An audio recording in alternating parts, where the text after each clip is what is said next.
எதிர்த்து பேசிட்டு வணக்கம் நண்பர்களே, நேர்பட பேச நிகழ்ச்சிக்கு வரவேற்கிறோம். ஜல்லிக்கட்டு பிரச்சனை என்பது தொடர்ந்து விவாதத்துக்குரியதாக இருக்கிறது. ஜல்லிக்கட்டு பிரச்சனைக்காக மாணவர்கள் நடத்திய போராட்டம் வெற்றிகரமாக நடந்து முடிந்த நிலையில கடைசி நாள் வன்முறை என்பது சட்டமன்றத்திலும், தமிழக சட்டமன்றத்திலும் எதிரொலித்திருக்கிறது. இது குறித்து சட்டமன்றத்தில் எல்லா கட்சிகளும், குறிப்பாக திராவிட முன்னேற்ற கழகம் பல்வேறு கேள்விகளை எழுப்பியிருக்கிறது.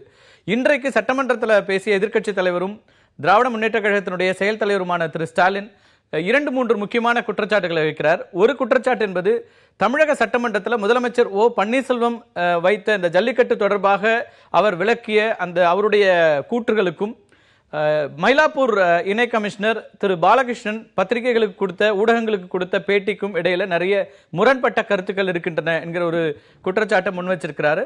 கூடுதலாக இப்படியான ஒரு நேர்காணலை, பேட்டியை ஊடகங்களோடு அவர் பேச முடியுமா என்கிற கேள்வியும் எழுப்பியிருக்கிறார். இந்த முதல்வருடைய விளக்கத்திற்கும் திரு பாலகிருஷ்ணன் அவர்களுடைய பேட்டிக்கும் இடையில முரண்பாடுகள் இருப்பதாக எதிர்க்கட்சி வைக்கிற குற்றச்சாட்டு என்பது நியாயமாக இருக்கிறதா அல்லது அரசியல் சார்ந்து பேசப்படுகிறதா என்கிற கேள்விகளை கடந்து மேலும் இது அரசியலாக்கப்படுகிறதா என்கிற கேள்வியும் இருக்கிறது. சட்டமன்றத்தில் இல்லாமலும் கூட வெளியிலிருந்து திமுக தான் இப்படியான ஒரு வன்முறையில ஒரு தூண்டுதலாக இருந்தது என்று திரு நடராஜன் போன்றவர்கள் நேரடியாக குற்றச்சாட்டுகளை முன்வைக்கிறாங்க. அதற்கு பதிலடியாக திமுகவினுடைய சட்டமன்ற உறுப்பினர் திரு டிஆர்பி ராஜா இன்றைக்கு ஒரு கடுமையான அறிக்கையையும் கொடுத்திருக்கிறார். இது குறித்தெல்லாம் இன்றைக்கு பேச இருக்கின்றோம். நம்முடைய இந்த அரங்கில் நம்மோடு பங்கேற்கிறார்கள் ஓய்வு பெற்ற நீதியரசர் திரு TN வள்ளிநாயகம், அதிமுகவிலிருந்து பேராசிரியர் தீரன், திராவிட முன்னேற்ற கழகத்திலிருந்து செய்தி தொடர்பு இணை செயலாளர் பேராசிரியர் கான்ஸ்டன்டைன் ரவீந்திரன், அதே போல ஓய்வு பெற்ற IG திரு ராமநாதன். அனைவருக்கும் வணக்கம். ரவீந்திரன், உங்கள்கிட்ட தான் தொடங்கணும். என்ன பிரச்சனை, எதிலெல்லாம் உங்களுக்கு இப்போ பிரச்சனைகள் எழுகிறது? உள்ளபடியே இந்த மாணவர் இளைஞர்களுடைய போராட்டத்தில் தமிழகம், குறிப்பாக பொது வாழ்க்கையில் இருக்கக்கூடிய அரசியலமைப்பு சட்டத்தின்படி இயங்குகிற அந்த 4 தூண்கள், இவர்களுக்கு ஒரு பாடம் சொல்லிக் கொடுக்கப்பட்டிருக்கிறது. கடமை தவறாமல் கண்ணியத்தோடு கட்டுப்பாடுனோடு நடந்து கொண்ட அந்த மாணவர்களையும் இளைஞர்களையும் தலைமையேற்று நாம் எதிர்காலத்தில் கொண்டு செல்ல வேண்டும் என்றால் நாம் நம்மை எப்படி சரிப்படுத்திக் கொள்ள வேண்டும், அல்லது நம்மிடம் இருக்கிற நல்ல குணங்களை எப்படி வளர்த்து கொண்டு அவர்களுக்கு ஏற்ற தலைமையாக, அவர்களுக்கு ஏற்ற அதிகாரிகளாக மாற்றிக்கொள்வது என்பது போன்ற ஒரு இன்ட்ரோஸ்பெக்ஷனுக்கு வழிவகுத்திருந்த எல்லார் வாயிலும் வந்த வார்த்தை கடமையும் கண்ணியத்தோடும் நடந்து கொண்டார்கள், மிக ஒழுக்கமாக செல்ஃப் டிசிப்ளின்டு குரூப்ஸ் என்று சொல்லக்கூடிய வகையில் நடந்து கொண்டார்கள். அப்படி இருக்கிற போது ஒரு காவல்துறையினுடைய உயர் அதிகாரியாக ஒருவர், அவர் போலீஸ் ட்ரெஸ்ஸோடு வந்து இதுவரைக்கும் இல்லாததை போல ஒரு தொலைக்காட்சியிலே வந்து அவர் அதற்கான விளக்கங்கள் கொடுப்பது சரிதானா? ஒன்று, அது சட்டத்தின்படி சரியா என்பதை விட கண்ணியத்திற்குரியது தானா, அது தார்மீகம் தானா என்கிற ஒரு கேள்வி. அடுத்த கேள்வி, இந்த பிரச்சனை நீதிமன்றத்தில் இருக்கிறது. ஜல்லிக்கட்டுவிலே பிரச்சனை சப்ஜுடிஸ் தான். அப்படி இருக்கும்போது நீதிமன்றத்தில் ஏறத்தாழ தேசிய மனித உரிமைகள் ஆணையம், மாநில தேசிய மனித உரிமைகள் ஆணையம், அதோடு உண்மை கண்டறியும் குழுக்கள் என்று விசாரித்துக் கொண்டிருக்கிற போது ஏசி பொறுப்பில் இருக்கக்கூடிய இவர், டிசியாக இருக்கக்கூடிய இவர் ஒரு கருத்தை சொல்லுகிற போது அதை திசை திருப்புகிற அல்லது இப்படித்தான் வர வேண்டும் என்று அரசை சொல்லுகிற ஒரு செயல்பாடாக இருக்காதா என்கிற ஒரு கேள்வி. இதோடு அடுத்தது, முதல்வர் அவர்கள் சட்டமன்றத்தில் எங்களது செயல் தலைவர், எதிர்க்கட்சி தலைவர் தளபதியார் அவர்கள் கேட்கிற போது அதற்கு அவர் இந்த ஜல்லிக்கட்டில் நடந்த பிரச்சனைகளில் சில நடந்த எக்ஸஸ் இன் ஃபோர்ஸ், இந்த மாதிரி விஷயங்களில் அவருக்கும் டெப்டி கமிஷனர் அவர்கள் கொடுத்த இந்த பேட்டிக்கும் சில முரண்பாடுகள். என்ன முரண்பாடு? அப்படி அதாவது அந்த முரண்பாடுல அது ரெண்டாவது விஷயத்துக்கு போறதுக்கு முன்னாடி, ஒரு யூனிஃபார்ம்ல சர்வீஸ்ல இருக்கிற ஒரு ஆபீசர் எப்படி பேசலாம் அப்படிங்கிற கேள்வியை முன்வைக்கிறீங்க. இது முதல் முறையா நடக்குதா? இல்ல, இது வந்து அதாவது எல்லா தருணங்களையும் நீங்க ஆட்சி பொறுப்புல இருந்திருக்கீங்க. எல்லா தருணங்களையும் எல்லா பிரச்சனைகளின் போதும் அந்தந்த மாவட்ட ஆட்சியரோ, மாவட்ட கண்காணிப்பாளரோ அல்லது டிஜிபி பொறுப்புல, ஒரு மாநிலம் தழுவிய பிரச்சனையா இருக்கும்போது டிஜிபி பொறுப்புல இருக்கிறவங்களோ பத்திரிகையாளர் சந்திப்புகளை நடத்திக்கிட்டு தானே இருக்காங்க, ஊடகங்களோடு பேசிக்கொண்டு தானே இருக்காங்க. ஒண்ணு என்னன்னா, ஒரு இன்சிடென்ட் நடக்கிற போது அந்த இடத்தில் சட்டம் ஒழுங்கு அதிகாரியாக இருக்கிறவர் நடந்த ஒரு தகவலை சொல்லுவது என்பது வேறு, ஒரு விவாதத்தில் கலந்து கொள்வதை போல கலந்து கொள்வது என்பது வேறு. சரியாத சொல்லணுங்கிறத சொல்ல வர அவர் கலந்து கொண்டது நேர்காணல் தான், பேட்டி தான், எந்த விவாதத்திலயும் அவர் பங்கேற்கல. அதை நம்ம தெளிவுபடுத்தி இல்ல. இப்ப நீங்க சொல்றது 2 தொலைக்காட்சிகளுக்கு அவர் பேட்டி கொடுத்ததுலயும் என் கேள்விக்கு மற்ற எந்த தொலைக்காட்சியில அவர் தனிப்பட்ட பேட்டிகள் கொடுத்திருக்காரு தவிர ஊடகங்கள்ல விவாதங்கள்ல அவர் கலந்து கேள்வி அதை நான் தெளிவுபடுத்திக்கிறேன். இல்ல கேள்விக்கு என்ன பதில் அப்படிங்கிற மாதிரியான அந்த ஒரு 1/2 hour 3/4 மணி நேரம் நடக்கிற ஒரு இதுல இந்த மாதிரி இதுவரைக்கும் எந்த அரசு அதிகாரிகளும் எங்கள் ஆட்சியிலே கொடுத்ததாக வரலாறு இல்லை. ஒன்று என்னன்னா எந்த இல்ல நீங்க இப்ப இதையும் சேர்த்து சொல்லலாம். தொலைக்காட்சிகள் அதுவும் இந்த மாதிரி நிறைய செய்தி தொலைக்காட்சிகள் வந்ததுங்கிறது கடந்த 5 ஆண்டுகள் அதிகமா இருக்கிறது. இதற்கு முன்னாடி இருந்த எல்லா அரசு அதிகாரிகளும் இந்த மாதிரியான தருணங்கள்ல நீங்க வார பத்திரிகைகளை படிச்சிருக்கீங்க, தினப்பத்திரிகைகளை படிச்சிருக்கீங்க, ஹிந்து மாதிரியான பத்திரிகைகள்ல, டைம்ஸ் ஆஃப் இந்தியால எல்லா அதிகாரிகளும் பேட்டி கொடுத்திருக்காங்க. பேட்டி கொடுப்பது என்பது நீங்க தொலைக்காட்சி ஊடகமா அல்லது பிரிண்ட் மீடியாவா அப்படின்லாம் நம்ம பிரிச்சு பார்க்க முடியாது. பேட்டிங்கிறது பேட்டி தான். மீடியாவுக்கு கொடுக்கிற பேட்டிங்கிறது ஒரே பேட்டி தானே. இதுல என்ன பிரச்சனை உங்களுக்கு சிக்கல? அதுல என்ன பிரச்சனை வருதுங்கன்னா, இப்ப நீங்க சொல்ற மாதிரி பேட்டி இவர் 23ஆம் தேதி 22ஆம் தேதி வரைக்கும் இவர் மாணவர்களோடு பேசிக் கொண்டிருந்ததோ அல்லது மாணவர்களுக்கு சொன்னதோ யாரும் கேள்வி கேட்கவில்லை. இது யதார்த்தம். இதில் நாங்கள் கேள்வி கேட்கவில்லை. அதன் பிறகு உட்கார்ந்து இவர் பேசுகிற போது தொலைக்காட்சியிலே கொடுக்கிற பேட்டிக்கும் முதலமைச்சர், அதாவது எனக்கு தெரிஞ்சு பேட்டியோ அல்லது அந்த அதிகாரிகள் கொடுக்கிற பேட்டியோ அந்த கரண்ட் இஷ்யூவோட முடிஞ்சு போயிடும். அதுக்கப்புறம் எனக்கு தெரிஞ்சு யாரும் பேட்டி கொடுத்த மாதிரி எனக்கு தெரியல. இல்லங்க, எல்லா காலங்களையும் கொடுத்திருக்காங்க. நான் உதாரணங்களை நிறைய எடுக்க முடியும். நீங்க வேளச்சேரியில என்கவுண்டர் நடந்த போது அப்போதைய கமிஷனர் பேட்டி கொடுத்தாரு. ஹிந்துல பேஜ் 2ல இல்ல எல்லா கேள்விகளும் அடங்கிய பேட்டி. அது ஒரு நிமிஷம் அப்படி நான் சொல்லல. அப்புறம் பத்திரிகையாளர் சந்திப்புகள் நீங்க இந்த நிகழ்வை ஒட்டியே பல அதிகாரிகள் பத்திரிகையாளர் சந்திப்பு நடத்திருக்காங்க. 1/2 மணி நேரம் 1 மணி நேரம். ஒரு செய்தியாளர் நான் கேட்கிற கேள்விகளுக்கு அவர் பதில் கொடுக்கறதுல உங்களுக்கு பிரச்சனைனா 15 இருந்து 50 செய்தியாளர்கள் சேர்ந்து பல்வேறு கேள்விகள் எழுப்பி அதுவும் பத்திரிகையாளர் பேட்டியா வருது. அப்ப அது என்ன சிக்கல்? தனியா ஒரு பேட்டி கொடுக்கிறது என்ன பிரச்சனை உங்களுக்கு? ஸ்பாட்ல கொடுக்கிறதுக்கும் இந்த மாதிரி கொடுக்கிறதுக்கும் இல்ல, ஸ்பாட் என்ன சொல்லல. அதுக்கு பிறகு அரசு ஊழியர்களுக்கு அவர் ஒரு அரசு ஊழியர். Service all India services conduct ரூல்ஸ்ல செக்ஷன் 6 சொல்லுது. என்ன சொல்லுது? கனெக்ஷன் வித் பிரஸ் ஆர் மீடியாங்கிற கேள்வியில previous sanction of the government shall not be required when the member of the service in the bona fide discharge of his duties or otherwise publishes a book or contributes to or participates in a public media. இது section 6 கொடுக்கிற ஒரு விஷயம். Right. அதனால அவர் சட்டப்படி எந்த தவறும் நிகழ்த்தியிருக்கிறாராங்கிறத நீங்க தான் சொல்லணும். நான் ஒண்ணு என்ன சொல்ல வந்தா, இது சட்டப்படியா இல்ல இதுங்கிறத விட இது ஒரு தார்மீக ஒரு கண்ணியம். அதாவது ஒரு அரசு அதிகாரி இப்படித்தான் நடந்து கொள்ள வேண்டும்.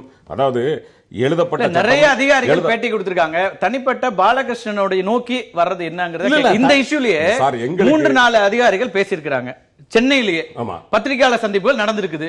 அப்ப எங்க அதெல்லாம் பத்திரிகையாளர்கள் சந்திப்பு அதுதான் சார். கார்த்திகை செல்வன் சார், நாங்க சொல்றது என்ன அப்படின்னா, முதலமைச்சர் இதற்கான விளக்கத்தை கொடுத்த பிறகு அதற்கு பிறகு அதிகாரிகள் கொடுப்பது முதலமைச்சர் சட்டமன்றத்தில் பேசுறதுக்கு முன்னாடி இவர் கொடுத்த பேட்டி இல்ல. முதல் நாள் 24 கொடுத்துட்டாங்களா அவங்க? 25 முதல் நாள் துவக்கின உடனேயே கேள்வி கேட்டதுக்கு அவர் சொல்லி இருக்கிறாரு.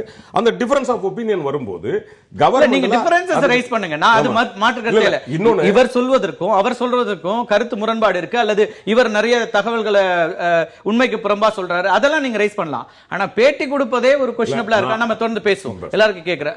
திரு வல்லிநாயகம், இது சட்டப்படி இது ஒரு அதிகாரி பேசுவது, ஒரு தொலைக்காட்சியில ஒரு பேட்டியில ஒரு நேர்காணல்ல பங்கெடுப்பதுங்கிறது தவறான ஒன்றா? இல்லை. நீங்க எதை படிச்சீங்க? மற்ற இந்த ஜனநாயகத்தில் ஒவ்வொரு அதிகாரியும் தான் செய்வது என்ன என்பதை பொதுமக்களுக்கு தெரிவிக்க வேண்டும் என்பது அடிப்படை கண்ணியம், கட்டுப்பாடு, நியாயம். அதுவும் முக்கியமாக அந்த இடத்துல இருக்கிற ஒரு ஆஃபீஸர்கிட்ட போய் கேள்வி கேட்குறாங்க. இவராக வாலண்டியராக போய் he didn't convene a meeting. Even if he convenes a meeting to explain away what exactly happened, because பல பேருக்கு பல தெரியாது. உங்களை போன்ற மீடியா மூலமாக தான் என்ன நடக்குதுன்னு உலகத்தை தெரிய வருது. இன்றைக்கு நீங்கள் அழகாக சொன்னீங்க, 5 ஆண்டுகளில் தான் இந்த மீடியாவோட பலம் அதிகமாகி மக்களுக்கு நிறைய செய்திகளை சொல்லக்கூடிய அளவில் மீடியாக்கள் வளர்ந்துருக்குது. அதனால் ஒரு police officer in charge of the particular division certainly entitled to explain to that. அதில் எந்த மாதிரி தவிர இருக்க மாதிரி தெரியல. 2வது இன்னொரு கிளாரிஃபை பண்ணுறேன். இவங்க சப்ஜூடிஸ் சொல்கிறாங்க. சப்ஜூடிஸ் அல்ல. ஏன்னா சப்ஜுடிஸ்னா நீதிமன்றத்திலே ஏதாவது வழக்கு நடந்து கொண்டிருக்க பொழுது அதை பற்றி பேசுவது சப்ஜுடிஸ். ஜல்லிக்கட்டு தொடர்பா நிறைய வழக்குகள் இல்ல, நீதிமன்றத்துல இருக்கு. tell me one, ஜல்லிக்கட்டு வழக்கு வேற. அது மட்டும் இல்ல, இந்த ஒரு நிமிஷம் வரேன். வன்முறை தொடர்பாகவும் நீதிமன்றத்தை அணுகி இருக்கிறாங்க. இல்ல, அதான் சொல்ல வரேன். அதாவது நீதிமன்றம் ஏதாவது வழக்கு பெண்டிங்கா இருக்கா? இன்ஃபேக்ட் ஹைகோர்ட்ல போட்டதுக்கு வந்து we will not interfere சொல்லிட்டாங்க. டிஸ்மிஸ் ஆகி போய் நான் as far as my knowledge goes.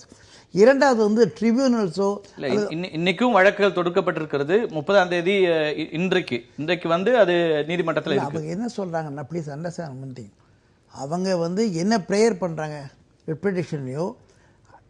Petition போடுறாங்களா பிஐஎல் போடுறாங்களான்னு தெரியல. இது ஒரு பாயிண்ட்டு.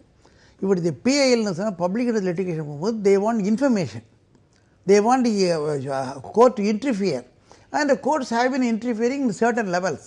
சில மேட்டர்ஸில் வந்து இது வந்து வித்தின் த ஜூரிஸ்டிக்ஷன் போது தே மே நாட் இன்டர்ஃபியர். இரண்டாவது பார்த்தீங்கன்னா, இது வந்து தனிப்பட்ட முறையில் சப்போஸ் பாலகிருஷ்ணன் தனிப்பட்ட முறையில் ஏங்கினா தவறு. அவர் வந்து ரெப்ரசன்ஸ் கவர்மெண்ட். சார் கவர்மெண்ட் அந்த கேள்வி எழுப்பியிருக்கிறாரு. எதிர்க்கட்சி தலைவர் என்ன கேட்கிறாரு, முதலமைச்சர்கிட்ட அனுமதி வாங்கி இருக்கிறாரா? அதான் சொல்ல வரேன். அதாவது கவர்மெண்ட் ரெப்ரசன்ட் ஒவ்வொன்றும், அதாவது நீங்கள் சொல்றது sanction for suppose you are prosecuting the inspector, then the question is you got to go for sanction. இப்போ சீஃப் மினிஸ்டரையோ அல்லது மினிஸ்டரையோ அல்லது ஒரு ஆஃபீஸரையோ பண்ணுறதுக்கு வந்து you got to get the permission higher authorities. But what is offence is committed, அதெல்லாம் புரிய மாட்டேங்க எனக்கு. இன்ஃபேக்ட் இந்த நோட்டீஸில் என்ன சொல்கிறாங்க, இது வரைக்கும் என்ன சொல்கிறாங்கன்னா, இதுவரை நடந்தது தவறு இந்த கருதிகள் இனிமேல் பண்ணக்கூடாதுன்னு சொல்லாங்க ஒழிய வேறு என்ன தவறுன்னு சுட்டி காட்டணும்னு சொல்கிறாங்க. எஃப்ஐஆர் பெண்டிங்காக இருக்குது, நீ வந்து you are violating your professional rules சொல்கிறாங்க. ஐ மீன் சர்வீஸ் ரூல்ஸ் இல்லை, எதுவும் போய் நீ கரெக்டாக சொல்லிட்டீங்க. அது மாதிரி வந்து எஃப்ஐஆர் பெண்டிங் வந்து கான் பி கன்சிடர். இன்னொன்று என்னென்னா, இது கிரிமினலாக பண்ணுறாங்களா சிவிலாக பண்ணாங்களா கொஸ்டின் கேட்கணும். சிவிலாக பண்ணால் you can go for damages under section 18 notice கொடுக்கணும் ஆஸ் பர் சிபிசி. இல்லை கிரிமினலாக பண்ணுறேன்னு என்ன சொல்லணும்னா, you have got to make out a crime. What is the crime you have done? அது கிரைம் பண்ணியிருக்கும் போது வந்து then you have got to get is even if before accusing him you should see bring it to the note of higher authorities. Directly giving notice the particular person itself may not be proper in the eye of law. திரு ராமநாதன், இந்த மாதிரியான தருணங்கள்ல அதிகாரிகள் நேர்ல வந்து பேட்டி கொடுக்க வேண்டிய தேவை இருக்கிறது. அரசாங்கம், ஏன்னா இது ஒரு சராசரி நிகழ்வு இல்ல, வேறு ஒரு மாதிரி ஒட்டுமொத்தமாக பல நிகழ்வுகள் தொடங்கின ஒரு விஷயமா இருக்கு. அரசு அறிக்கை கொடுக்கிறது, முதலமைச்சர் பேசுகிறார். இந்த நேரத்துல அந்த ஜூரிஸ்டிக்ஷன்ல ஒரு ஆபீசர் பேச வேண்டிய தேவை இருக்கிறதா? முதல்ல உங்க கேள்விக்கு நேரடியாக நான் பதில் சொல்றதுக்கு முன்னால, இது சம்பந்தமா இப்படிப்பட்ட ஒரு விவாதமே எனக்கு ஒரு பெரிய முக்கியமானதா நான் கருதல. சட்டமன்றத்திலே நடந்ததுனால அதோட தொடர்ச்சியாக நடக்கும். நான் என்ன சொல்றேன் அப்படின்னா, சட்டமன்றத்தில் இன்னைக்கு மதிப்புக்குரிய எதிர்கட்சி தலைவர் சொல்லிட்டாரு, முதலமைச்சர் அவர்களும் நான் விசாரிச்சு அறிக்கை தர்றேன் அப்படின்னு சொல்லிட்டாங்க. அதனால நம்ம அந்த அவையை விட மற்ற வாரம் பெரிய அவைகள் இல்லை. ஆனால் அதற்கு முன்னால் நான் ஒன்று சொல்லிடுறேன், அவர் சொன்னதை வச்சு சொல்கிறேன். என்னை போன்றவர்கள்லாம் ஓய்வு பெற்றிருந்தால் கூட தமிழ்நாட்டில் பிறந்து தமிழ் மண்ணில் வளர்ந்தவங்க. இது மாதிரி இளைஞர்கள் வந்து அவர்களாகவே கூடி உள்ள பிரச்சனைகளுக்காக ஒன்று சேர்ந்து அவர்கள் இருந்த கட்டுப்பாட்டை வந்து உலகம் பூரா பாராட்டுது. அதில் என்னையே நான் இணைச்சிக்கிறேன். அவ்வளோ ஒரு அருமையான நிகழ்வு. இப்போ அதுக்கு பிறகு உங்கள் கேள்விக்கு வர்றேன். அரசுத்துறை அதிகாரிகள் ஊடகங்களை சந்திக்கக்கூடாதுன்னு ஒன்றும் இல்லை. நீங்கள் ரூலை படிச்சிட்டதுனால நான் அதை சொல்லலை. ஆல் இண்டியா சர்வீஸ் கான்டாக்ட் ரூல்ஸில் செக்ஷன் 6 வந்து ரொம்ப தெளிவாக சொல்லப்பட்டிருக்குது. அவங்கள சந்திக்கிறதுல தவறு இல்லை, சந்திக்கலாம். ஒரே ஒரு என்ன கண்டிஷன், போனஃபைடுன்னு ஒரு வார்த்தை சொல்லியிருக்கு. நாளைக்கு இவங்க வேணும்னா அவர் சந்தித்தது வந்து போனஃபைடியா இல்லையாங்கிறத வேணும்னா இவங்க சொல்லிக்கலாமே தவிர அவர் சந்தித்ததில் தவறில்லை, சந்திப்பதற்கு அதிகாரம் இருக்கிறது. ஒன்று. ரெண்டாவது விஷயம், நீங்கள் இந்த விஷயத்தில் இந்த டிசி பாலகிருஷ்ணன் விஷயத்தில் ஒன்று முக்கியமாக கவனிக்கணும். அவர் எந்த ப்ரெஸ்ஸையும் கூட்டலை. ப்ரெஸ் மீட் அவர் கண்டக்ட் பண்ணவே இல்லை. இன்னும் சொல்ல போனால் அவர் டிவியினுடைய அலுவலகங்களுக்கு அவர் போகவும் இல்லை.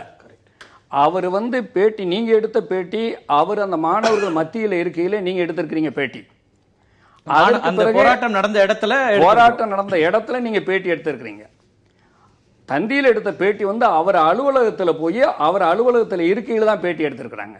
அவர் ஒன்று யாரையும் தேடி போய் பேட்டி கொடுக்கல. இந்த முக்கியமான அம்சத்தை நீங்கள் பதிவு செய்யணும். அடுத்தது, அவருடைய பேட்டியில் என்ன அவர் சொன்னார் வச்சாருங்கிற விவாதத்துக்கு நான் வர தயாராக இல்லை. நீங்கள் எத்தனை கேள்வி போட்டாலும் நான் அதில் நுழைய மாட்டேன். ஏன் நுழைய மாட்டேன் அப்படின்னு சொன்னால், இப்போ அவங்க நம்ம நீதியரசர் சொன்னது மாதிரி சப்ஜுடிஸ்க்கு ஒன்றுமே வேலையே இல்லை.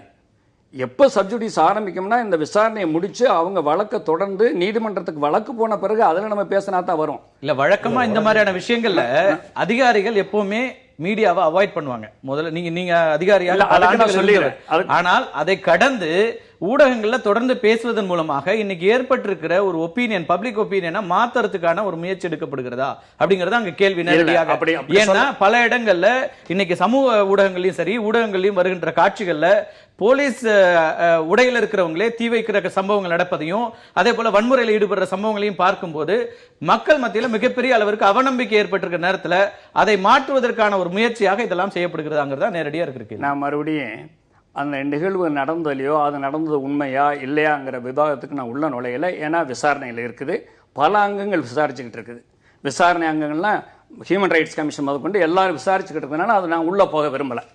ஆனாலும் ஒன்றை சொல்கிறேன், இந்த அதிகாரிகள்கிட்ட கேட்குற கேள்விகளுக்கு அவங்க பதில் சொல்லணும். ஒன்று, இதுவரை குற்றச்சாட்டுகள் என்ன அதிகாரிகள் மேலே வைக்கப்படுதுன்னு சொன்னால் தொடர்ந்து இப்பொழுதில்லை தொடர்ந்து வைப்பதே இவர்கள் அங்கே ஒரு வழக்கை பற்றியோ ஒரு நிகழ்ச்சிகளை பற்றியோ ஊடகங்களுக்கு சொல்ல மறுக்கிறார்கள், சொல்ல மாட்டேன் என்று சொல்கிறார்கள். ஊடகங்கள் நாங்கள் போய் கேட்டோம், அதுக்கு பதில் சொல்லவில்லை அப்படிங்கிற குற்றச்சாட்டை நீங்கள் தொடர்ந்து வச்சுக்கிட்டு இருக்கீங்க ஒரு பக்கத்தில். இன்னொரு பக்கத்தில் இது மாதிரி பதில் சொன்னால் ஏன் வந்து நீ பதில் சொன்னா அப்படின்னு கேட்குறீங்க. இதில் வந்து அவரே பிரஸ் கூட்டத்தை போட்டு அவர் வந்து அதை போய் சொல்லியிருந்தார்னு சொன்னால் கூட ஒரு நம்ம யோசிக்கலாம். அங்கே நடந்த நிகழ்வுகளை திசை திருப்புவதற்காகவோ அல்லது காவல்துறையினர் செய்ததை அவர் வந்து சரி என்று கூறுவதற்காகவோ அவர் சந்தித்தார் என்று கூட சொல்லலாம். இது அப்படி அல்ல. நீங்கள் அவரை தனிப்பட்ட ஊடகவியலாளனாக நான் உங்களுக்கு விளக்கம் சொல்றேன். நான் வந்து இதை நிச்சயமாக வரவேற்கணும். எல்லா காலகட்டங்களிலும் எல்லா நேரங்களிலும் அதிகாரிகள் விளக்கம் தருவதற்கு அவைலபிளா இருக்கணும். அப்பதான் உண்மையான என்ன நடக்குதுங்கிறது போகணுங்கிறது தான் நாங்க தொடர்ந்து வலியுறுத்துறோம். அந்த அடிப்படையில் தான் அந்த நேர்காணல் நடந்ததும் கூட. அதுல எது தவறாக நடந்தது, காவல்துறை மேல இருக்கிற சந்தேகங்கள், அவங்க மேல இருக்கிற குற்றச்சாட்டுகள் அத்தனையும் கேள்விகளாக முன்வைக்கப்பட்டது. அதனால நான் அந்த பாயிண்ட்ல நான் உங்களோட உடன்படுறேன். அதுல மாற்று கருத்து இல்ல. அது மட்டும் இல்ல, இன்னொரு முக்கியமான கருத்தை நான் சொல்ல விரும்புறேன். இங்கே வந்து சட்டத்தை பற்றி எல்லாம் சொல்லப்பட்டது. இங்கே எல்லாருமே சட்டம் படித்தவர்கள், நீதியரசர் இருக்கார். ஒரு வழக்கில் என்னைக்கு விசாரணை ஆரம்பித்தாவோ அதுக்கு பிறகு அந்த வழக்கை பற்றி யாருமே ஸ்டேட்மெண்ட்டை இஷ்யூ பண்ணக்கூடாது. அப்படி சொல்ல வேண்டும் என்றால் அவர்கள் வந்து விசாரணை அதிகாரியை பார்த்து அவரிடம்தான் தன்னிடம் இப்படி ஆதாரங்கள் இருக்குன்னு சொல்லணும். ஆனால் தினம் ஒரு ஸ்டேட்மெண்ட்டை இஷ்யூ பண்ணிக்கிட்டு இருக்கிறாங்க. இது வந்து இன்வெஸ்டிகேஷனுடைய சட்டப்படி தவறானது. அவர்கள்கிட்ட ஏதாவது நாளைக்கு அந்த இன்வெஸ்டிகேட்டிங் ஆஃபீஸர் விவரமானவா இருந்தால் இதுவரை ஊடகங்களில் வந்த அத்தனை ஸ்டேட்மெண்ட்டில் எடுத்து அதை இஷ்யூ பண்ணவங்களுக்கெல்லாம் சம்மன் பண்ணலாம். சம்மன் பண்ணி அவர்களை வந்து சாட்சியாக விசாரிக்கலாம். அதுக்கு தயாரா இருக்கிறவங்க தான் பேசிட்டு இருக்காங்க. நீங்க அது இது இன்டிமிடேஷன் இல்ல அப்படி இல்ல. இல்ல அது நான் சொல்லிடுறேன். கருத்து சுதந்திரம் இருக்கு. இப்படியான ஒரு குற்றச்சாட்டுகளை சொல்லிடுறேன். நான் அதை சொல்லி முடிச்சிடறேன். நான் சொல்றது சட்டப்பிரிவை சொல்றேன் தவிர நீங்க நடைமுறையில் எப்படி இருக்குங்கிறதெல்லாம் அது பார்த்துக்கணுங்க.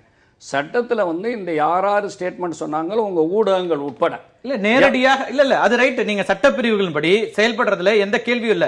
நேரடியாக அத்தனை கட்சிகளுடைய பிரதிநிதிகளும் இப்ப நடுக்குப்பத்துல பாதிக்கப்பட்ட இடத்தை போய் பார்வையிடுறாங்க. அங்க இருக்கிறவங்க பேசுறத கேட்கறாங்க. அவங்க கையில வீடியோ காட்சிகளாக இருக்கிறது. இதையெல்லாம் பேசுவதற்கான எல்லா உரிமைகளும் எல்லோருக்கும் உரிமை. நான் என்ன சொல்ல வரேன், இல்ல நீங்க கேட்ட விளக்கம் கொடுக்க தயாரா அந்த உரிமைகளை பற்றி நான் ஒரு குறையும் சொல்லல. தாராளமா அப்படித்தான் ஜனநாயகத்தில் இயங்க முடியும். ஆனால் சட்டத்தை பற்றி இங்க பேசுறதுனால, நம்மளுடைய கான்டாக்ட் ரூல்ஸை பற்றி பேசுறதுனால சட்டத்தினுடைய இன்னொரு பகுதியை உங்களுக்கு எடுத்து வைக்க. இது ஏன் இந்த கேள்வி இவங்க முன்வைக்கிறாங்க? நீங்க NHRC சொன்னதுனால சொல்றேன். அதனுடைய அப்சர்வேஷன்ல ஃபர்ஸ்ட் கொடுத்த issue பண்ணதுலயே it has taken a serious view of the unprovoked police excesses அப்படிங்கிற வார்த்தையை அவங்க பயன்படுத்துறாங்க. அன்புரோவோக்ட் போலீஸ் எக்ஸசஸ் அப்படின்றத பேசிக்கா ஃபர்ஸ்ட் வந்த ரிப்போர்ட் படி அவங்க சொல்றாங்க. இதெல்லாம் இருக்கும்போது தான் அதிகாரிகள் பேசுறாங்க. பல அதிகாரிகள் வெவ்வேறு விதமாக கருத்துக்களை முன்வைக்கிறாங்க. நான் மறுபடியும் அந்த விசாரணைக்கு உள்ள போல இது அன்புரோக்டா ப்ரோக்டா இது நாம சொல்லல, NHRC சொல்லுது. இல்ல நான் என்ன சொல்றேன், இல்ல அவங்க ஒண்ணு இன்னும் முடிவுக்கு வரல. ஒரு விசாரணை ஸ்டேட்மென்ட் அவங்களுடைய இன்னும் முடிவுக்கு வரல. அவங்க ஒரு விசாரணை பண்ணியிருக்காங்க. விசாரணையில ஆரம்ப கட்டத்தில் உங்க மாதிரி ஊடகங்கள் கேட்டவங்களுக்கு அப்படி சொல்லி இருக்கலாம். இன்னும் அவங்களுடைய விசாரணையை முடிச்சு அவங்க அறிக்கை வைக்கட்டும். அது வந்து ப்ரோக்கடா அன்புரோக்கடா அப்படிங்கிறதெல்லாம் நான் இப்போ போக மாட்டேன். நீங்கள் என்னென்ன எத்தனை கேள்வி கேட்டாலும். ஏன்னா விசாரணை ஆரம்பிச்சிருக்காங்க. பல்வேறுபட்ட முனையிலிருந்து விசாரணை ஆரம்பிக்கப்பட்டிருக்குது. அந்த விசாரணையில் வந்து என்ன முடிவு எடுக்கிறாங்களோ அதன்படி சட்டப்படி நடவடிக்கை எடுக்கட்டும். ஆனால் இந்த ஒரு அதிகாரி ஊடகங்களை அவராக விரும்பி சந்திக்கவில்லை. நீங்க டெலிவிஷன்ஸ் எல்லாம் பாத்தீங்க தான் சார், நீங்க அவசியம் பார்த்திருப்பீங்க, உங்களுக்கு வீடியோ கிளிப்பிங்ஸ் எல்லாம் பார்த்திருப்பீங்க. அதனால தான் சொல்ல வர்றேன், அவங்க NHRC ஸ்டேட்மென்ட்ல அததான் மென்ஷன் பண்ணி சொல்றாங்க அவங்க. இல்ல நான் மறுபடியும் visuals on television news channels show that police set on fire the huts, auto, motorcycles, vegetable shops on streets and other properties and நிறைய அதையெல்லாம் சொல்லி அவங்க சொல்றாங்க. அதனால நம்ம அதை அப்படி புறந்தள்ளிட முடியாது. மறுபடியும் சொல்றேன், அவர்கள் சொல்லியது இன்னும் முடிவுக்கு வரவில்லை, அது விசாரணை கட்டத்துல இருக்குது. அவர்கள் சொல்லியது உண்மையா இருந்தா கடுமையா நடவடிக்கை ரெண்டு தரப்புக்குமே நம்ம விசாரணையின் ஆரம்ப கட்டத்துல இருக்கு. ஆரம்ப கட்டத்துல காவல்துறை செய்ததாகட்டும் அல்லது மற்ற வன்முறை எல்லாமே விசாரணையில் இருக்கு. நம்ம முடிவுக்கு வர முடியாது, நம்ம இப்போ ஒரு முடிவுக்கு வர முடியாது. ஒண்ணு.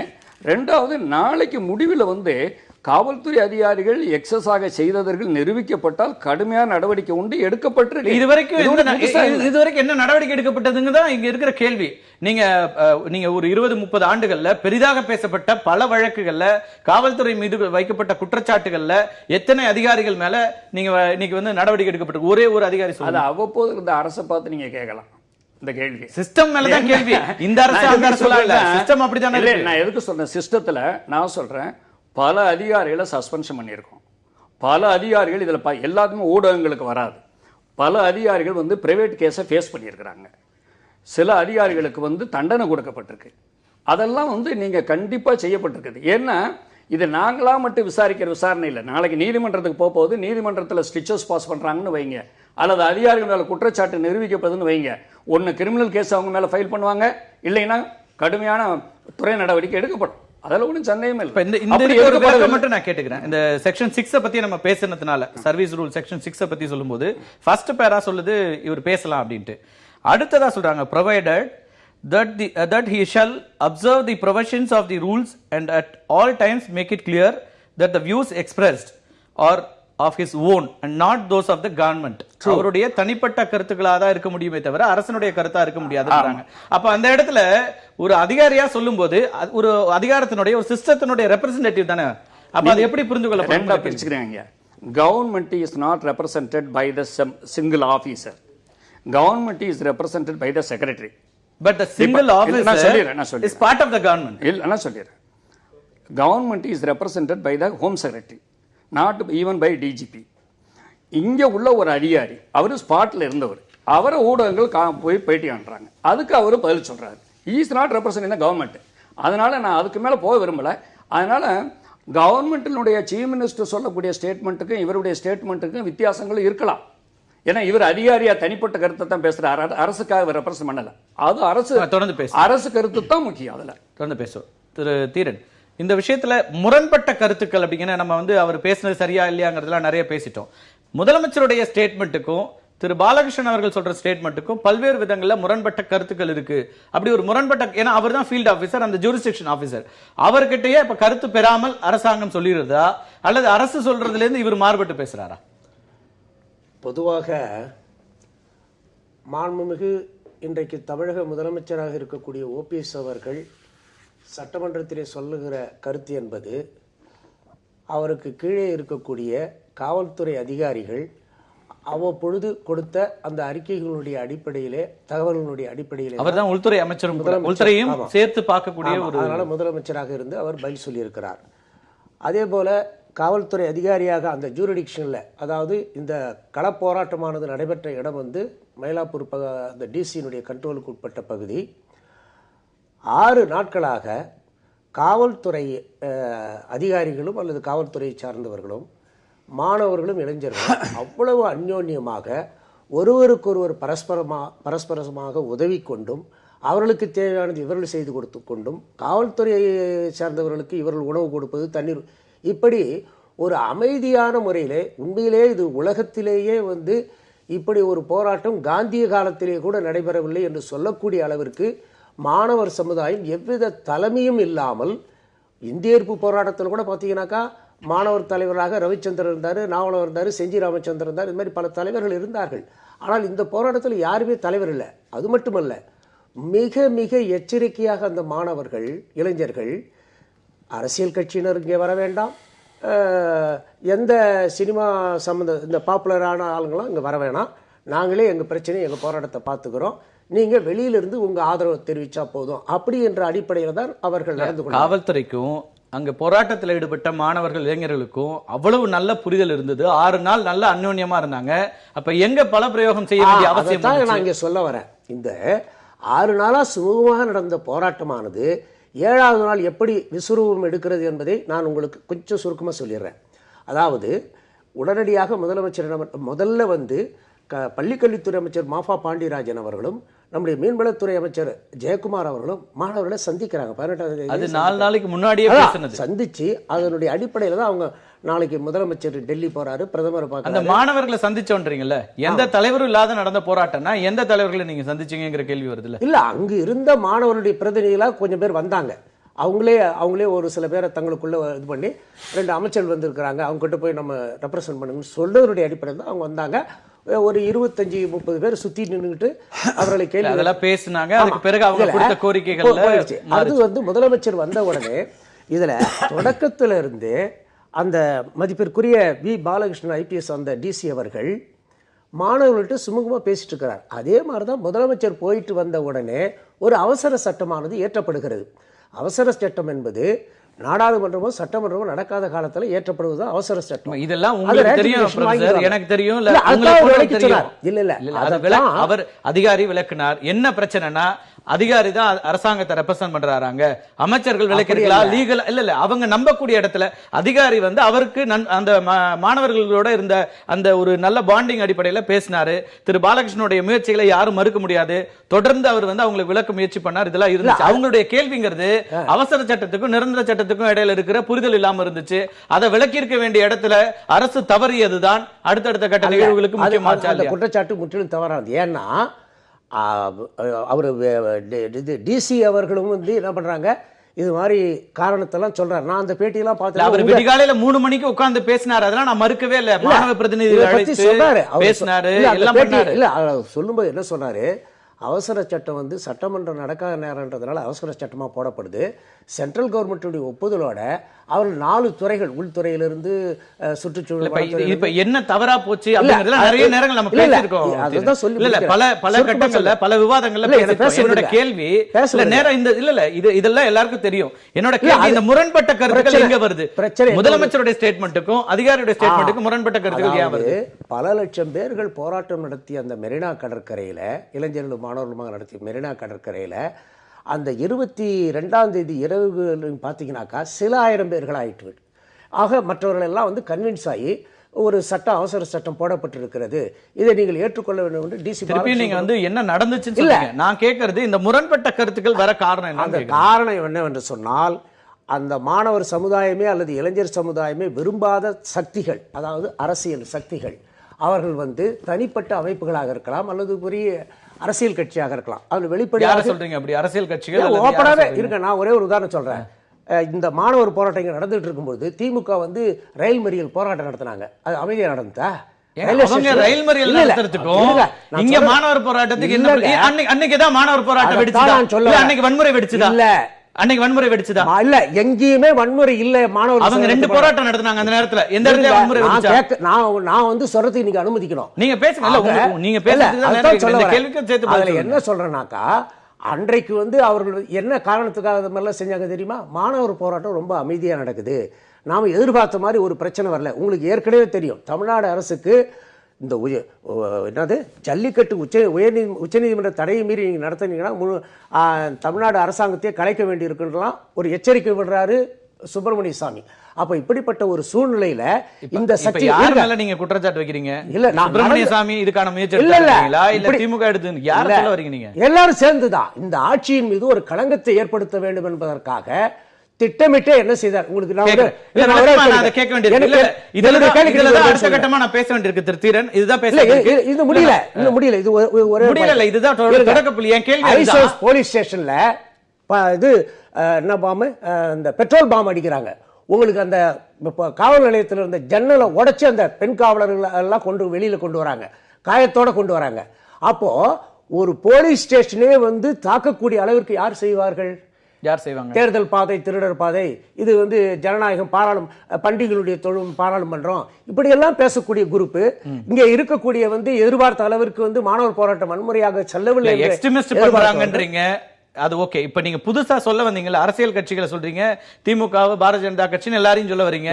அந்த இடத்துல தான் எனக்கு கேள்வி இருக்கு. இல்ல, நடராஜன் அவர்களே இதை சொல்றாரு. திமுகவினர் வந்து அந்த கேள்விதான் பகுதியில் இருக்கக்கூடிய மாணவர்களை வந்து அவர்கள் வந்து கடைஞ்சி போனவங்களை கூட வந்து ஒரு வதந்தி பரப்புனாங்க. அது தெரியுமா உங்களுக்கு? அந்த கேள்வி தெரிஞ்சுக்கலாம். ஒரு தொடர்ந்து பேச வேண்டியிருக்கு. ரொம்ப முக்கியமா எந்த இடத்துலயும் முதலமைச்சர் இப்படியான குற்றச்சாட்டை வைக்கல. அவருடைய சட்டமன்றத்தில் அவர் பேசும்போதோ அல்லது வேற எந்த விளக்கங்களையோ முதலமைச்சர் திரு ஓ பன்னீர்செல்வம் இப்படியான குற்றச்சாட்டை வைக்கல.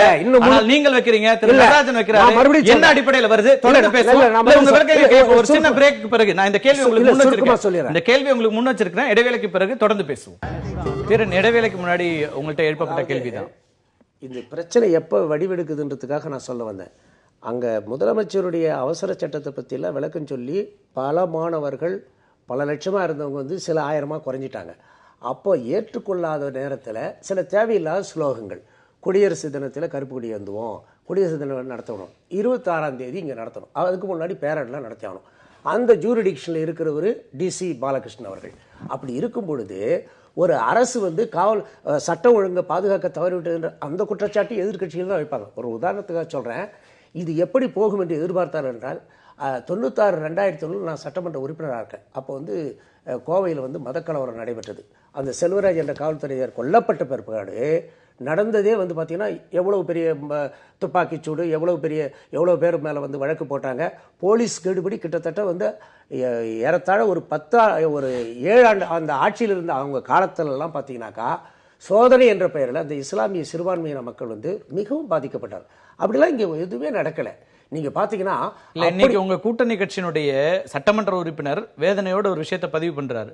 பின்லேடன் படம் இருந்ததுன்னு சொல்லி ஒரு விஷயத்தை பேசுறீங்களே, அது ஒரு குறிப்பிட்ட மதத்தை சார்ந்து போகுது அப்படின்னு சொல்லும்போது அதுக்கு விளக்கம் இன்னைக்கு கொடுக்கப்பட்டிருக்கிறது. அதனால இதுல வந்து ரொம்ப சென்சிட்டிவ் சப்ஜெக்ட்ஸ்ல எல்லாம் ஓவராலா ஒரு ப்ரொஃபைலுக்குள்ள போகாம இருக்கிறது தான் நல்லது. அதுல என்ன பண்றாங்க, ஏன்னா அந்த புகைப்படமுமே தவறு, அதுல இன்வெஸ்டிகேட் பண்றேன்னு முதலமைச்சர் சொல்றாரு. ஆமா, அதாவது பிஜேபி அட்டாக் பண்றதா நினைச்சுக்கிட்டு சில குரூப் என்ன பண்ணுது வந்து இதை ஒரு வாய்ப்பா பயன்படுத்துது. ஆக இந்த போராட்டத்தை, மாணவருடைய அமைதி போராட்டத்தை இதுல ஏதாவது விளையாதா, அதன் மூலமாக அரசியல் பண்ண முடியாதுன்றதுக்காக நடந்தது. நான் ஒரே ஒரு கேள்வி, அந்த இடத்துல தான் ஒரே விளக்கம் நான் உங்களுக்கு சொல்றேன். திரு பாலகிருஷ்ணன் என்னோட பேசும்போது எங்களுடைய நேர்காணல்ல சொன்ன ஒரு விஷயம் என்னன்னா, கடைசியாக பேசும்போது 3000 மாணவர்கள் கலைஞ்சிட்டாங்க, ஒரு 1500 பேர் கடற்கரை ஓரம் போயிட்டாங்க, அங்க இருந்தாங்க. கலைந்து போன மாணவர்களும் பிரச்சனை இல்லை, அங்கிருந்து 1500 பேரும் பிரச்சனை பண்ணல, வெளியில இருந்து வந்த சமூக விரோதிகள் தான் இந்த தாக்குதலை தொடர்ந்தார்கள் அப்படின்னாரு. அப்ப இந்த இடத்துல இதுல இந்த போராட்டத்தில் ஈடுபட்ட யாருமே இந்த தாக்குதல் நீங்கள் குறிப்பிடுகின்ற ரொம்ப தீவிரத்தன்மை கொண்டதாக இருக்கின்ற கொள்கை முழக்கங்கள் எழுப்பினவங்களும் அந்த 1500 பேர்ல இருந்தாங்க, அங்கேயும் பிரச்சனை வரலங்கிறாரு. அப்ப வெளியில இருந்து வந்த சமூக விரோதிகளை யார் கட்டுப்படுத்தி இருக்கணும்? அதை விட்டாச்சு, நம்ம இவங்க மேல எப்படி குற்றச்சாட்டுகள்? இந்த பலப்பிரயோகம் இல்லாம பேசி அன்று மாலை வரைக்கும் அனுமதித்திருந்தால் இது இல்லாமலே போயிருக்கலாம்ல. அவங்க கேட்டது என்ன, சட்டமன்றத்துல சட்டம் இயற்றிய பிறகு நாங்க விளைவிக்கிறோம், நாங்க வாபஸ் வாங்கிக்கிறோம் தானே சொன்னாங்க. அதுக்கான நேரம் தானே கொடுக்கல. நேரம் கொடுக்கல இல்ல, வெடிகாலத்திலிருந்து பேசுறாங்க, அதெல்லாம் தப்பு. வெடிகாலத்திலிருந்தே சமாதானப்படுத்தி பேசுறாங்க. இந்த விஷயத்துல கேட்டதுல நீங்க எப்படி வந்து கட்சிகளை உள்ள கொண்டு வரீங்க? முதலமைச்சரே இந்த குற்றச்சாட்டை முன்வைக்கல, இங்க இருக்கிற அரசியல் கட்சிகளை பத்தி அவர் எந்த குற்றச்சாட்டும் இது வரைக்கும் வைக்கல. ஆனால் நீங்க சொல்றீங்க, நடராஜன் சொல்றாரு, இதெல்லாம் எப்படி என்ன அடிப்படையில் வருது?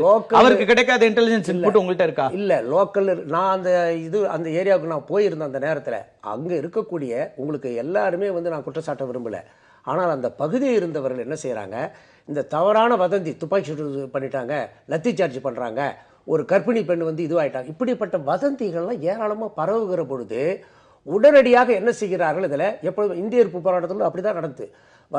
நிறைய பேர் அப்பொழுது சுட்டுக் கொல்லப்பட்டார்கள். ஆனால் அப்படி யாரும் இங்கே நடக்கலை.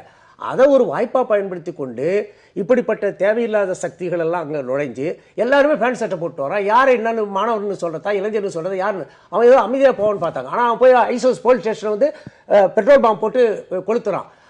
இதெல்லாம் நடந்தது. அவங்களும் வீடியோ கிளிப்பிங்ஸ் போலீஸ் வச்சு அந்த சமூக விரோத சக்திகளை கட்டாயமாக சட்ட ரீதியாக மிக கடுமையாக தண்டிக்கணும், யாருக்கும் மாற்றுக்கிறது கிடையாது. அதை செய்வதற்கு அத்தனை பேருடைய ஒத்துழைப்பும் கூட இருக்கும். அதைத்தான் அதுல மாற்றுக்கிறதே இல்லை. இப்போ அவர் டிசி அவர்கள் கூட, பாலகிருஷ்ணன் அவர்கள் கூட வந்து நீங்களே தான் போய் பேட்டி எடுத்தீங்க. அப்போ கூட அவர் சொல்லும்போது இது விசாரணையில் இருக்கிறது, நிச்சயமாக இது குறித்து காவல்துறையே தவறு செய்திருந்தாலும் அவர்கள் மீது நடவடிக்கை எடுக்கப்படும் அப்படின்னு தான் சொன்னார். அதே தான் முதலமைச்சர் வந்து சட்டமன்றத்தில் எதிரொலிச்சார். இதில் கருத்து முரண்பாடே கிடையாது. நான் என்ன கேட்குறேன்னா, பாலகிருஷ்ணன் அவர்கள் அரசு அதிகாரியுடைய சட்ட விதிமுறை செக்ஷன் அந்த 6 படி அவர் ஒன்றும் பேட்டி கொடுத்தது தப்பு இல்லை. அதோடு மட்டுமில்ல, ஏற்கனவே ஐஏஎஸ் அதிகாரி சகாயம் கிரானைட் ஊழல்ல மதுரையில் இது பண்ணும்போது 2 நாட்கள் ஊடகத்தோடு வந்து நிறைய 2 நாட்கள் ஃபுல்லா அப்படியே அங்கேயே இருந்து எல்லாம் பேட்டிலாம் கொடுக்குறாரு. இதுல இது ரொம்ப காலமா நடைபெற்று இருக்கிறது அப்படி இப்படிலாம் எல்லாம் கொடுக்குறாரு. அப்ப அது யாரும் தவறுன்னு சொல்ல வரல. அது அன்னைக்கு குற்றம் சொன்னாங்களா?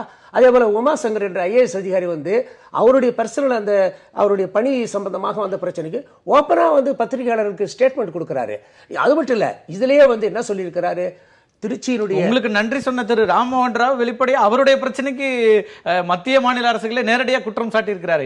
ஒரு ஆக்ஷன். ஆனா வந்து அதையும் நினைவு கூற நீதியரசர் வந்து இப்ப நீதிமன்றத்தில் என்ன சொல்லுகிறாரு, திருச்சி ஆணையர் அவர்கள் இந்த போராட்டத்துல நல்ல அணுகுமுறை பண்ணி அமைதியாக்கி இருக்கிறார். நிறைய மாவட்ட கண்காணிப்பாளர்கள் அப்படி செய்து கோவையிலையும் செஞ்சாங்க, மதுரையிலும் செஞ்சாங்க. கோவை பேசணும்னா அதுல விமர்சனத்துக்கு நிறைய விஷயம் இருக்குது. நீங்க வந்து பல வார்த்தைகள் எல்லாம் பிரச்சனைக்குரியதாக்குனீங்க, தொடர்லாம் பிரச்சனையாக்குனீங்க. அதனால அது வேற விவாதத்துக்கு போகும். சுருக்கமா சொல்லிடுறேன், இதுல வந்து எந்த விதமான முரண்பாடும் இல்லை. அவருடைய சட்ட அதாவது அரசு அதிகாரியுடைய விதிமுறைகளை அவர் மீறவில்லை. அதோடு ஏற்கனவே வந்து பிரசிடென்ட் அதாவது ஏற்கனவே அதிகாரிகள் பேசியிருக்கிறாங்க. ஒரு கோவை மதக்கலவரம் மாதிரியோ அல்லது இந்திய ஆதிக்க எதிர்ப்பு போராட்டம் மாதிரியோ எந்தவித சூழ்நிலையும் இந்த போராட்டத்தில் தமிழக காவல்துறை நடக்கவில்லை. அதனால முழுசாக ஒத்துழைத்தார்கள். இதுல தேவையில்லாத சக்திகள் நுழைந்து குழப்பத்தை விளைவித்தார்கள். அரசுக்கு ஒரு கெட்ட பெயர் ஏற்படுத்த வேண்டும் என்று நினைத்தார்கள். அது நடக்காமல் இவர்கள் முன்னெச்சரிக்கையாக தடுத்தார்கள். இதுதான் நடந்தது. இதுல இப்போ பேராசிரியர் தீரன் அவர்கள் வைத்த வாதத்தில் இந்த வன்முறைக்கோ அல்லது இந்த போராட்டத்தில் திராவிட முன்னேற்ற கழகத்திற்கு எந்த எதிர்பார்ப்பும் கிடையாது. ஜல்லிக்கட்டு நடத்த வேண்டும், நாங்கள் நடத்தி இருக்கிறோம், அதில் எங்களுக்கு எந்த இதுவும் கிடையாது. இன்னொன்று, இந்த மாணவர்கள் பிரச்சனை அங்கே மதுரையிலே அலங்காநல்லூர்லே முதல் நாள் நடக்கிற போதே தலியடி நடந்து விட்டது. டைரக்டர்லாம் அடி வாங்கினாரு, மாணவர்கள் கைது செய்யப்பட்டாங்க. அடுத்த நாள் காலையில் எதிர்க்கட்சி தலைவர் என்கிற அந்த உரிமையோடு நீங்க 16ஆம் தேதி சொல்றீங்க தொடக்கம்,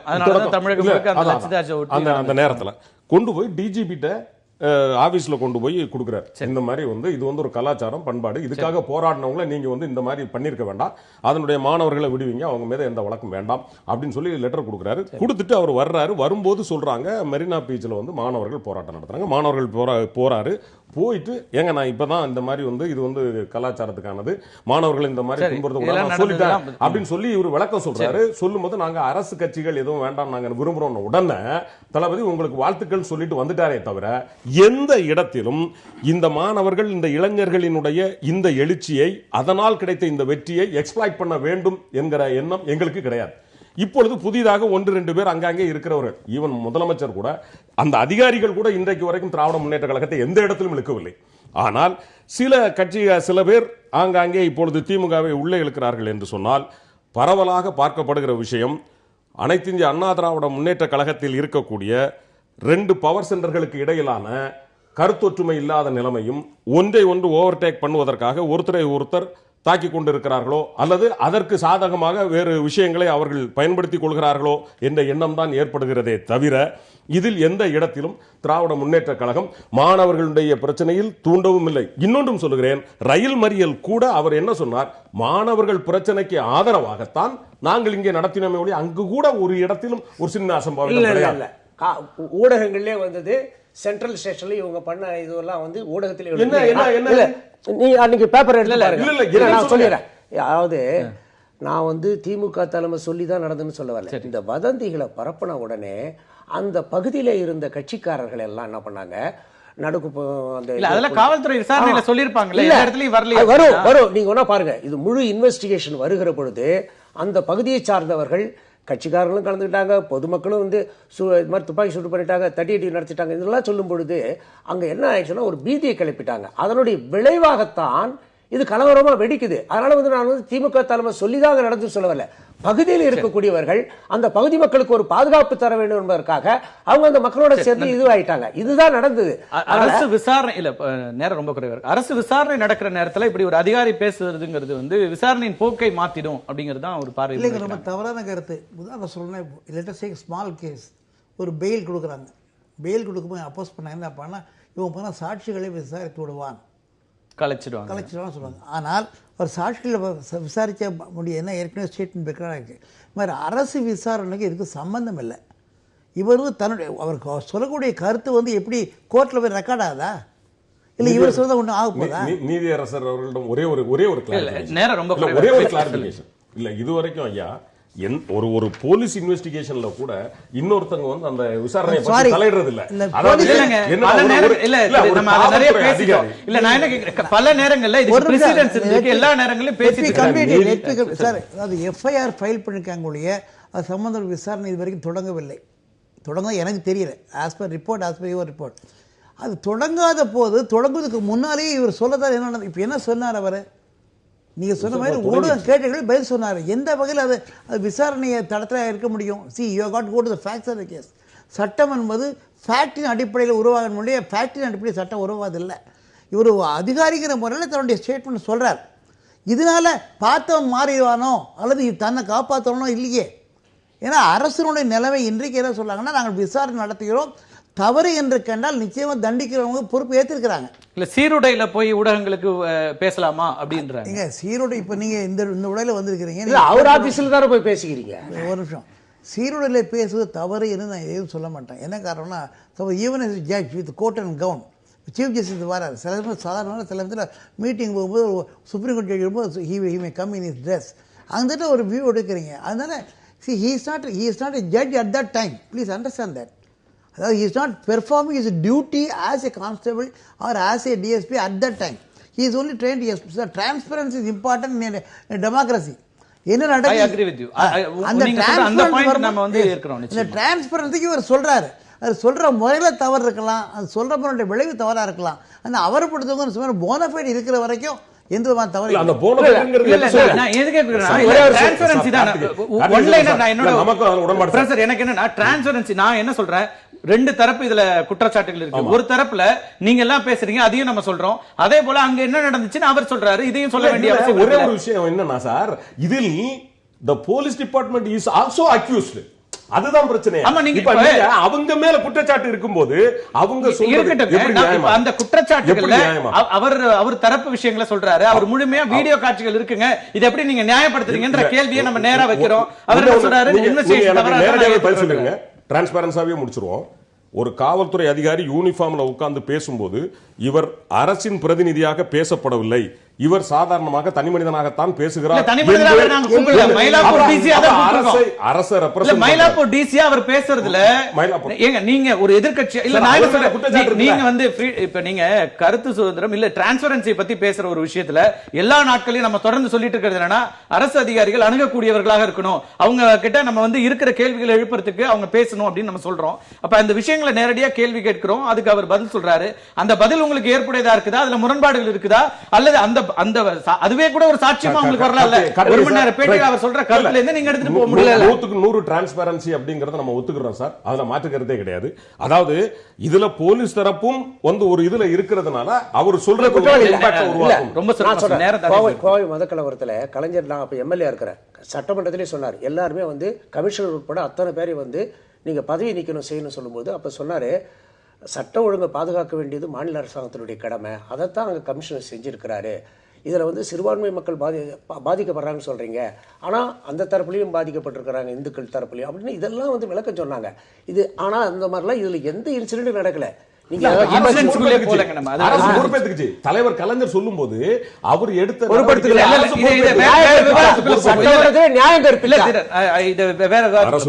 ரொம்ப சுருக்கமா எங்க பொறுப்பு எடுத்துட்டாரு? 5 வருஷம் நான் சொல்லிடுறேன். அதாவது ரெண்டு முக்கியமான விஷயங்களை நான் இங்கே உள்ள அரசியல் ஆளுங்கட்சி எதிர்கட்சி உள்ளவங்க இருக்காங்க, இதை பார்த்துக்கிட்டு இருக்கவங்க மத்தியிலேயே உங்கள் ஊடகங்களும் கேட்டுக்கிறேன். அந்த போராட்டம் நடந்த 6-7 நாட்களும் இரவு பகலாக தூங்காமல் அனைத்து விஷயத்திலேயே அந்த டிசி பாலகிருஷ்ணன் தான் அங்கே இருந்தார். நம்ம அத்தனை பேரும் பார்த்தோம், யாரும் மறுக்கல. நிச்சயமா அவர் ரொம்ப நிறைய சிட்டியில் உள்ள நார்மலாக வந்து லட்சக்கணக்கான மக்கள் கூடையில் நிறைய அதிகாரிகள் வந்திருக்க வாய்ப்பு இருக்குது. ஆனால் இவர் தான் அவங்க கூடவே இருந்தார். இது ஒன்று.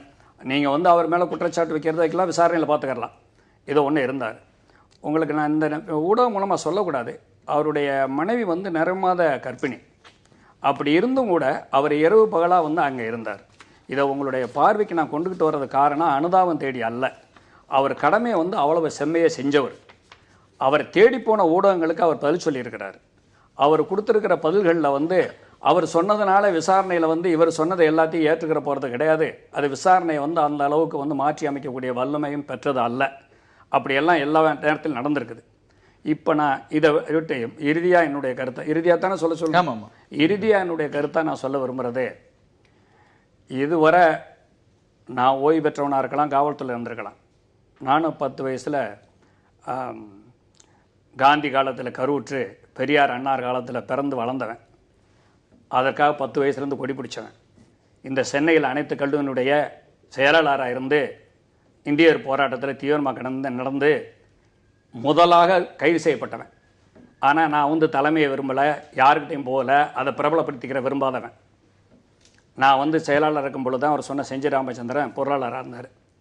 ஆனால் அந்த உணர்வுகளோடு சொல்கிறேன், தமிழ் மக்கள், தமிழ் உணர்வுகள், தமிழ் பண்பாடுகளுக்கு சிதைவுகள் ஏற்பட்டு வந்த காலத்தில் இளைஞர்கள்லாம் திசை மாறி போகிறார்களோ என்று மிகப்பெரிய வருத்தத்திலும் தாக்கத்திலும் என் போன்றவர்கள் இருந்தான்.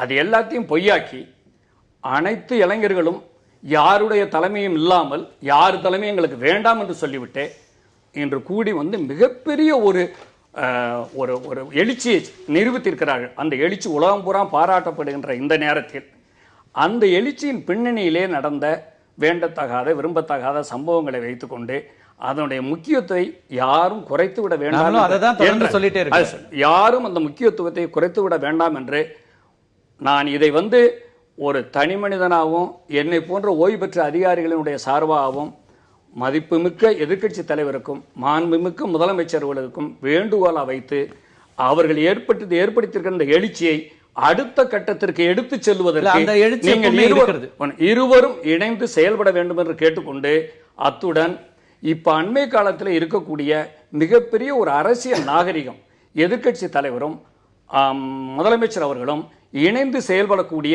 மிகப்பெரிய பண்பாட்டை இப்பொழுதுதான் பல வருடங்களுக்கு பிறகு பார்க்கிறோம். இந்த பண்பாடு தொடர வேண்டும்.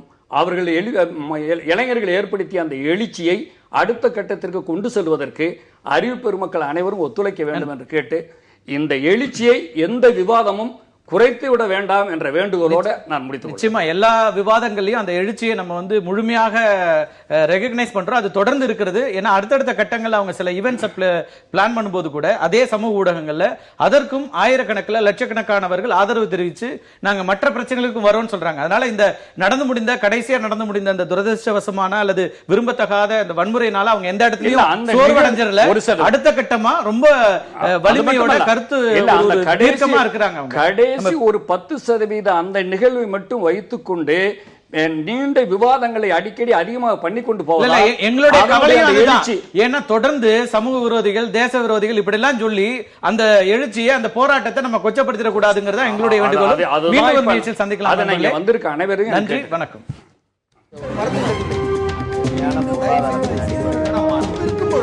எதிர்த்து பேசிட்டு